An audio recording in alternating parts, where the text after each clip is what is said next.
বাবা প্লিজ তুমি আমার বোনকে মেরো না।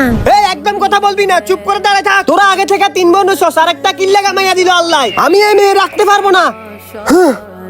বাবা এই বাচ্চাকে কবর দিও না। চুপ, আরেকটা কথাও বলবি না।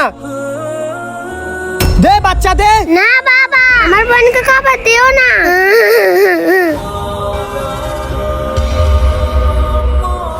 সব সমস্যার সমাধান হয়ে গেছে, চল।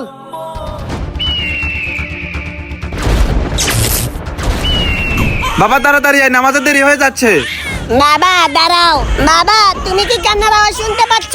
কে যেন কান্না করতেছে। আরে তাই তো, কান্না আওয়াজ তো ওই দিক থেকে আসতেছে। আয় চল। আরে এ বাচ্চা এখানে কে রেখে গেছে দেখি তো।